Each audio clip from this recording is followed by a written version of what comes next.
রাজা মশাই, আপনি কিছু একটা করুন। খাবারের সংকটে যে আমাদের জীবন যেতে পারে। মন্ত্রী, এসব কেন হচ্ছে? কি থেকে হচ্ছে? এর উপায় কি? এক্ষুনি জেনে আমাকে বলো। রাজ্যবাসীর কষ্ট যে আমার আর সহ্য হচ্ছে না মন্ত্রী। মানে রাজামশাই, আমি সব জেনে শুনে সব তথ্য নিয়ে এসেছি। বলো বলো, কি হয়েছে আমার রাজ্যের? হঠাৎ এমন কেন হচ্ছে? রাজামশাই, আপনাকে কি করে যে বলি, আমাদের রাজ্যে কালো ছায়া পড়েছে, আর সেটা আর কোথাও নয়, আমাদের রাজ্যেই আছে। মন্ত্রী, কি বলছে এসব? কার কার কালো ছায়া আমার রাজ্যে পড়েছে? তাকে আমি এক্ষুনি শাস্তি দিব। বলো মন্ত্রী, বলো। শুনুন শুনুন শুনুন, রাজার স্ত্রী রানী টুনিকে কোথাও খুঁজে পাওয়া যাচ্ছে না। আপনারা যদি কেউ রানীর সন্ধান জেনে থাকেন তাহলে রাজাকে বলে রানীকে ফিরিয়ে দিন। যে রানীকে ফিরিয়ে দিতে পারবে রাজামশাই তাকে 100 স্বর্ণ মুদ্রা পুরস্কৃত করবে। শুনুন শুনুন শুনুন, রাজার স্ত্রী রানীকে কোথাও খুঁজে পাওয়া যাচ্ছে না। রামপুর রাজ্যের রাজা ছিল অনেক ভালো ও সৎ পাখি। হঠাৎ তার স্ত্রী রানী টুনিকে কোথাও খুঁজে পাওয়া যাচ্ছে না, তাই রাজা কান্নায় ভেঙে পড়ে। টুনি, তুমি কোথায় চলে গেলে টুনি? টোনা যখন কান্নায় ভেঙে পড়ছিল তখনই সেখানে দাসী সুখী ছুটে আসে। রাজামশাই, আপনি এখানে কাঁদছেন? ওদিকে আপনার ছোট 3 কন্যা ভীষণ কাঁদছে। ওদের যে আমি কিছুতেই থামাতে পারছি না রাজামশাই। দাসী, কি বলছো কি এসব? তুমি ওদের দোলনায় শুয়ে দাও, আমি এক্ষুনি আসছি। এরপর দাসী সুখী 3 কন্যাকে দোলনায় দোল দিতে থাকে, কিন্তু রাজার 3 ছানা কিছুতেই থামছিল না। যখনই রাজা তার 3 কন্যার পাশে যায় তখনই তারা কান্না থামিয়ে চুপচাপ হয়ে যায়। রাজামশাই, রানীমা নিখোঁজ হওয়ার পর 3 কন্যা কান্না শুরু করেছিল। এই যে আপনাকে দেখার সাথে সাথে ওরা চুপ করে গেছে। ওদেরকে আমি শান্ত করতে ব্যর্থ হচ্ছি রাজামশাই। রানীমা আর আপনি ব্যতীত 3 কন্যাকে যে কেউ শান্ত করতে পারবে না।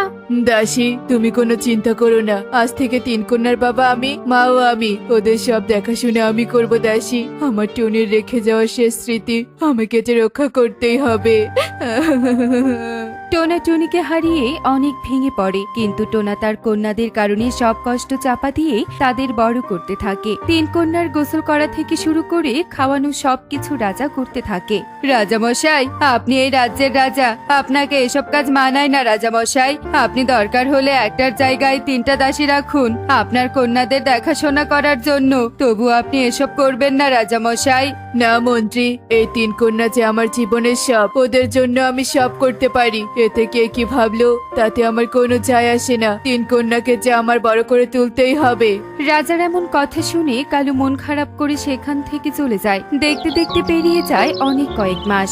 এদিকে রাজার 3 কন্যাও অনেকটা বড় হয়ে যায়। বাবা বাবা, এই দেখো, আমি তোমার জন্য ফলের জুস নিয়ে এসেছি। তাড়াতাড়ি খেয়ে নাও দেখি। এ কি রে মা, তুই আমার জন্য কষ্ট করে ফলের জুস আনতে গেলি কেন? দাসী কোথায়? উফ বাবা, দাসীকে দিয়ে সব কাজ করাতে হবে কেন বলো তো শুনি? তুমি আমাদের কত আদর, ভালোবাসা, যত্ন দিয়ে বড় করেছো, আর আমি তোমাকে সামান্য জুস এনে খাওয়াতে পারবো না? পারবি রে মা, পারবি। তোরা সব পারবি। এখন যা, তাড়াতাড়ি তৈরি হয়ে নে। তোদের 3 বোনকে যে রাজ্যের কাজ শেখাতে হবে, আমার পরবর্তীতে তোরা এই রাজ্যকে সামাল দিবি, বুঝেছিস? টোনার কথা শুনে টুকি তার 2 বোনকে নিয়ে তৈরি হয়ে আসে, আর রাজা ফলের জুস খেয়ে তার 3 কন্যাকে রাজ্যের সব কাজ বোঝাতে থাকে। আর এদিকে এসব দেখে কালু হিংসায় জ্বলতে থাকে। সর্বনাশ, রাজা টোনা এসব কি করছেন? তার কন্যাদের রাজ্যের কাজ কেন বুঝাচ্ছেন? তাহলে কি? না না না না, এই রাজ্যের পরবর্তী রাজা হবে আমার পুত্র। আমি কাউকে এই রাজ্যের ভার নিতে দিব না। এক্ষুনি আমার রাজবৈদ্যের কাছে যেতে হবে। মন্ত্রী কালু অনেক জল্পনা কল্পনা করার পর ছুটে চলে যায় রাজবৈদ্যের কাছে, আর তাকে সব কথা খুলে বলে। রাজবৈদ্য, আপনি বলুন, এখন আমি কি করব? আরে মন্ত্রী, আমি থাকতে এত চিন্তা কিসের? রাজবৈদ্য কালুর সাথে কথা বলতে বলতে একটা পাউডারের শিশি নিয়ে আসে। এই পাউডার তুমি পুরো বনে ছিটিয়ে দিবে মন্ত্রী, আর তারপর? রাজবৈদ্য ইগল কালুকে বুদ্ধি শিখিয়ে দেয়। মন্ত্রী কালু রাজবৈদ্যের কথা মতো সেই শিশির পাউডার পুরো বনে ছিটিয়ে দেয়, আর 2 দিনের মধ্যে পুরো বনের ফসল, মাঠ ঘাট, গাছপালা শুকিয়ে কাঠ হয়ে যেতে থাকে, আর রাজ্যবাসীর খাবারের সংকট দেখা দেয়। তাই তারা রাজামশাইয়ের কাছে এসে কান্নাকাটি করতে থাকে। রাজামশাই, আপনি কিছু একটা করুন। খাবারের সংকটে যে আমাদের জীবন যেতে পারে। মন্ত্রী, এসব কেন হচ্ছে? কি থেকে হচ্ছে? এর উপায় কি? এক্ষুনি জেনে আমাকে বলো। রাজ্যবাসীর কষ্ট যে আমার আর সহ্য হচ্ছে না মন্ত্রী। মানে রাজামশাই, আমি সব জেনে শুনে সব তথ্য নিয়ে এসেছি। বলো বলো, কি হয়েছে আমার রাজ্যের? হঠাৎ এমন কেন হচ্ছে? রাজামশাই, আপনাকে কি করে যে বলি, আমাদের রাজ্যে কালো ছায়া পড়েছে, আর সেটা আর কোথাও নয়, আমাদের রাজ্যেই আছে। মন্ত্রী, কি বলছো এসব? কার কার কালো ছায়া আমার রাজ্যে পড়েছে? তাকে আমি এক্ষুনি শাস্তি দিব। বলো মন্ত্রী, বলো। রাজামশাই, আপনার 3 মেয়ে অশুভ, তারা জন্ম নেওয়ার পর রানীমা নিখোঁজ হয়েছে। এখন তাদের ছায় পুরো রাজ্য ধ্বংস হয়ে যাচ্ছে, এসব তন্ত্রমন্ত্র করে বৈদ্যমশাই বলেছে।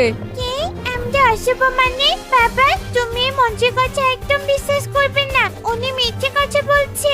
আমরা অশুভ হতে যাব কেন? না রাজামশাই, মন্ত্রী ঠিক কথাই বলেছে। আপনি এই 3 কন্যাকে বনবাস দিয়ে দিন, না হলে এই রাজ্যের চরম ক্ষতি হবে। বাবা, তুমি এটা করো না। আমরা যে তোমাকে ছাড়া থাকতে পারবো না। ওরা মিথ্যে বলছে বাবা। টোনা কি করবে না করবে কিছুই বুঝতে পারে না। একদিকে তার 3 কন্যা, অন্যদিকে তার পুরো রাজ্য। রাজামশাই, আপনি আপনার কন্যার জন্য আমাদের সবার এত বড় সর্বনাশ করবেন না। আপনি আমাদের রক্ষা করুন। শান্ত হও তোমরা, শান্ত হও। টুকি, তোদের 3 বোনের কারণে রাজ্যের আমি ক্ষতি হতে দিতে পারি না, তাই তোদের আমি বনবাসে পাঠিয়ে দিচ্ছি। তোরা কোথাও আশ্রয় নিতে পারবি না, এমনকি তোদের যে সাহায্য করবে তাদেরকে শাস্তি পেতে হবে। রাজার এমন কঠোর শাস্তির কথা শুনে 3 কন্যা কান্নায় ভেঙে পড়ে। আচ্ছা ঠিক আছে বাবা, আমরা চলে যাচ্ছি। আজকে মা থাকলে নিশ্চয় আমাদের রক্ষা করতো। তুমি নিজের যত্ন নিও বাবা। কাঁদতে কাঁদতে টুকিরা রাজ্য থেকে চলে যায়, আর রাতের অন্ধকারে তারা গভীর জঙ্গলে যেতে থাকে। দিদি, আমার আর বোনের খুব ভয় করছে। আমাদের কিছু হয়ে যাবে না তো? বোন, তুই এভাবে ভেঙে পড়িস না। গভীর জঙ্গলে গেলে তারপর আমাদের একটা থাকার ব্যবস্থা করতে হবে। আমি তো আছি বোন, তুই একটুও ভয় পাস না। টুকি তার 2 বোনকে সান্ত্বনা দিয়ে গভীর জঙ্গলে যেতে থাকে, আর যেতে যেতে তারা ছোট্ট একটা কুঠির দেখতে পায়, আর কুঠিরের দিকে এগিয়ে যায়। আমি রাজ্যে যাব, আমার 3 কন্যা। আমি রাজ্যে যাব, আমি রাজ্যে যাব। অসুস্থ টুনিকে দেখে 3 কন্যা ভয় পেয়ে যায়, আর টুকি কাপা কাপা কণ্ঠে বলে, তুমি তুমি গভীর জঙ্গলে কি করছো? আমি রামপুর রাজ্যের রানী। মন্ত্রী আমাকে চোখ বাঁধা অবস্থায় গভীর জঙ্গলে ফেলে দিয়ে যায়। কোন রকম নিজের জীবন রক্ষা করে আমি এই কুঠিরে আসি, কিন্তু এই গোলক ধাঁধা জঙ্গল থেকে আমি কিছুতেই রাজ্যে ফিরতে পাইনি। এই কুঠিরে ধুকে ধুকে মরে যাচ্ছি। টুনির এমন কথা শুনে 3 কন্যার আর কিছু বুঝতে বাকি থাকে না, তারা তাদের মাকে চিনে ফেলে। তুমি বেঁচে আছো? আমরা তোমার 3 কন্যা মা। আমরা যে 3 কন্যা তাদের দুর্দশার কথা টুনিকে খুলে বলে। ওই মন্ত্রী আমার মেয়েদেরও ছাড়েনি। তুমি চিন্তা করো না, তোমাকে আগে সুস্থ হতে হবে, তারপর ওই মন্ত্রে একটা শিক্ষা করতে হবে। এরপর 3 কন্যা তার মায়ের যত্ন নিতে থাকে, আর গভীর জঙ্গল থেকে জড়িবুটি বানিয়ে টুনির চিকিৎসা করতে থাকে। 3 কন্যার যত্নে রানী টুনি খুব তাড়াতাড়ি সুস্থ হয়ে যায়। মারি, আমি সুস্থ হয়ে গেছি। আমাদের এখন কিছু ফুল সংগ্রহ করতে হবে। যে পথ দিয়ে যাব ফুল রেখে রেখে যাব, যেন সে পথ দিয়ে আমরা ঘুরে ফিরে না আসি। এরপর টুনির কথা মতো 3 কন্যা অনেক ফুল নিয়ে আসে, তারপর পথে পথে ফুল রেখে রেখে যেতে থাকে। তাদের বুদ্ধি দিয়ে তারা অনেক পথ পাড়ি দিয়ে নিজের রাজ্যে ফিরতে পারে। টুকি, আমরা আমাদের রাজ্যে আসতে পেরেছি। এখন আমাদের বৃদ্ধ বৌদ্ধ রাজু কাকুর কাছে যেতে হবে। তার মায়া আয়নায় মন্ত্রীর কুকীর্তি সব দেখা যেতে পারে। প্রমাণ নিয়েই আমরা রাজদরবারে ফিরে যাব। এরপর টনি তার 3 কন্যাকে নিয়ে বৃদ্ধ রাজু বৈদ্যের কাছে চলে যায়, আর তাকে সব কথা খুলে বলে। রাজু বৈদ্য টুনিকে সেই মায়া আয়নাটি দেয়। বৈদ্য কাকু, তোমাকে অসংখ্য ধন্যবাদ। আমাদের হাতে যে সময় নেই, এক্ষুনি আমাদের রাজদরবারে ফিরে যেতে হবে। এই বলে টনি কন্যাদের নিয়ে রাজ্যে ফিরে যায়, আর টনিদের দেখে টোনা আর কালু অনেক অবাক হয়ে যায়। হে কি টনি, তুমি বেঁচে আছো? 3 কন্যা, তোরা কিভাবে ফিরে এলি? রানীমা, আপনি? চুপ কর মন্ত্রী, আজ তোর মুখোশ আমি খুলে ফেলবো। টোনা, আমাকে আর কেউ নয়, এই মন্ত্রী হাত পা চোখ বেঁধে গভীর জঙ্গলে ফেলে রেখে এসেছিল, আর আমার 3 কন্যার নির্দোষ। মন্ত্রী আর বৈদ্য মিলে। এরপর টনি মায়া আয়নায় ইগল আর কালুর কুকীর্তি দেখায়। জি জি মন্ত্রী বৈদ্য, তোমরা এত খারাপ। তোমাদের কারণে আমার নির্দোষ মেয়েদের আমি শাস্তি দিয়েছি, তোমাদের কোনো ক্ষমা নেই। প্রহরী, এক্ষুনি মন্ত্রী আর বৈদ্যকে কালো অন্ধকার কুঠিরিতে বন্দি করো। রাজামশাই, আমাদের ভুল হয়েছে, আমাদের ক্ষমা করুন। এত বড় শাস্তি আমাদের দিবেন না রাজামশাই, দোহাই লাগে।